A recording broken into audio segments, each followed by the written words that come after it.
নমস্কাৰ বন্ধু বান্ধৱীসকল, আপোনালোকক স্বাগতম চেনেলটোলৈ। আপোনালোকৰ মাজলৈ কেইটামান জিকে কোৱেশ্চন লৈ আছোঁ। তো বলক কোৱেশ্চন কেইটা আলোচনা কৰোঁ। তো ভিডিঅ'টো ভাল লাগিলে লাইক কৰিব, শ্বেয়াৰ কৰিব আৰু চেনেলটো ছাবস্ক্ৰাইব কৰিবলৈ নাপাহৰিব। তো 1 নম্বৰ কোৱেশ্চনটো হ'ল বিশ্বৰ সৰ্বাধিক চেনি উৎপন্ন কৰা দেশখনৰ নাম কি? তো বিশ্বৰ সৰ্বাধিক চেনি উৎপন্ন কৰা দেশখনৰ নাম হ'ল, ইয়াত 4টা অপশ্যন দিয়া আছে, তাৰে এটা শুদ্ধ হ'ব। এ নম্বৰটো শুদ্ধ, ভাৰতবৰ্ষ।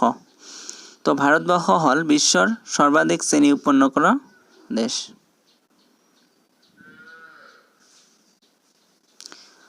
দুই নম্বৰ কোৱেশ্চনটো হ'ল ৰাষ্ট্ৰসংঘৰ মুখ্য কাৰ্যালয় ক'ত অৱস্থিত? তো ৰাষ্ট্ৰসংঘৰ মুখ্য কাৰ্যালয় ক'ত অৱস্থিত? ইয়াত 4টা অপশ্যন দিয়া আছে, তাৰ বি নম্বৰটো শুদ্ধ হ'ব, নিউয়ৰ্ক। তাৰপিছত 3 নম্বৰ কোৱেশ্চনটো হ'ল ইণ্ডিয়া 2020 এ vision for the new millennium গ্ৰন্থখনৰ ৰচক কোন? তো এই গ্ৰন্থখনৰ ৰচক হ'ল, চি নম্বৰটো শুদ্ধ হ'ব, APJ আব্দুল কালাম। তাৰপিছত 4 নম্বৰ কোৱেশ্চনটো হ'ল নেচাৰ ইণ্ডেক্স 2020 অনুসৰি কোনখন দেশে প্ৰথম স্থান অধিকাৰ কৰিছিল? তো নেচাৰ ইণ্ডেক্স 2020 আমেৰিকা যুক্তৰাষ্ট্ৰই অধিকাৰ কৰিছিলে। এই নম্বৰ অপশ্যনটো শুদ্ধ হ'ব, আমেৰিকা যুক্তৰাষ্ট্ৰ।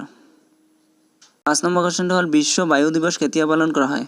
তো বিশ্ব পৰিৱেশ দিৱস 5 জুন তাৰিখে পালন কৰা হয়, কিন্তু বিশ্ব বায়ু দিৱস 15 জুন তাৰিখে পালন কৰা হয়, মনত ৰাখিব। 6 নম্বৰ কোৱেশ্চনটো হ'ল 2020 চনৰ বিশ্ব খাদ্য পুৰস্কাৰ কোনে পালে? তো 2020 চনত বিশ্ব খাদ্য পুৰস্কাৰ বি নম্বৰটো শুদ্ধ হ'ব, ৰতন লাল।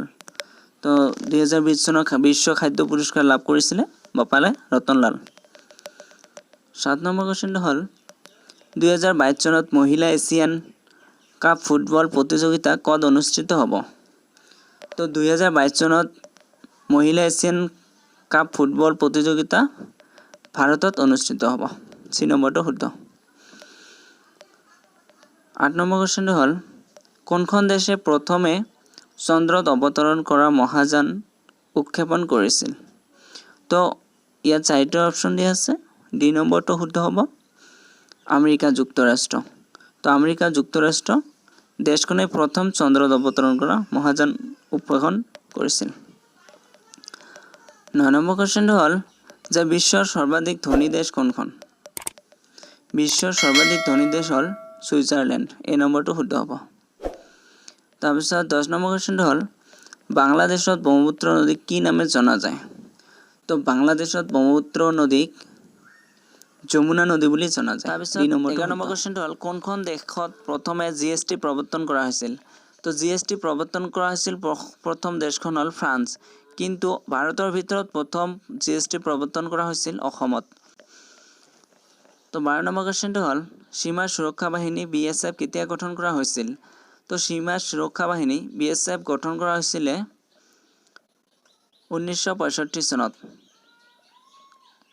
চি নম্বৰটো শুদ্ধ হ'ব। 13 নম্বৰ প্ৰশ্নটো উত্তৰ পূৰ্বাঞ্চলৰ দুৱাৰমুখ বুলি কাক কোৱা হয়?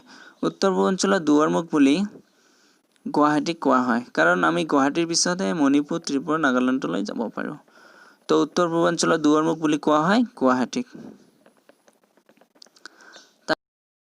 তাৰপিছৰ প্ৰশ্নটো হ'ল অসমৰ মানচিত্ৰ বুলি কোনখন চহৰক কোৱা হয়? অসমৰ মানচিত্ৰ বুলি শুৱালকুছিক কোৱা হয়। তাৰপিছৰ প্ৰশ্নটো হ'ল অসমৰ কোনখন চহৰত এছিয়াৰ আটাইতকৈ ডাঙৰ শুকান মাছৰ বজাৰ অৱস্থিত? এছিয়াৰ আটাইতকৈ ডাঙৰ শুকান মাছৰ বজাৰ অৱস্থিত জাগিৰোডত। তাৰপিছৰ প্ৰশ্নটো হ'ল যে গুৱাহাটী বিশ্ববিদ্যালয় কোন চনত স্থাপিত কৰা হৈছিল?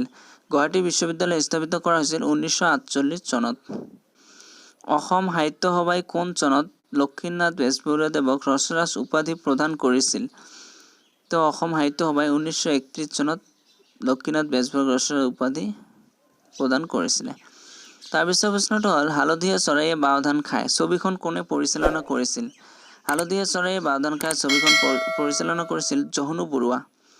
তাৰপিছৰ প্ৰশ্নটো হ'ল শিৱদৌল কাৰ ৰাজত্বকালত নিৰ্মাণ কৰা হৈছিল?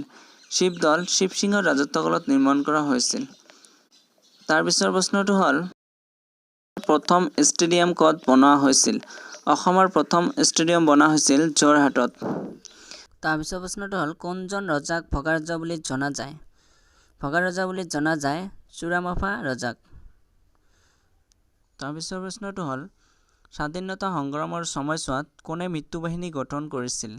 তো স্বাধীনতা আন্দোলনৰ সময়ছোৱাত বা সংগ্ৰামৰ সময়ছোৱাত পুষ্পলতা দাসে মৃত্যুবাহিনী গঠন কৰিছিল। তো বন্ধুসকল ভিডিঅ'টো ভাল লাগিলে লাইক কৰিব, শ্বেয়াৰ কৰিব আৰু চেনেলটো ছাবস্ক্ৰাইব কৰিবলৈ নাপাহৰিব।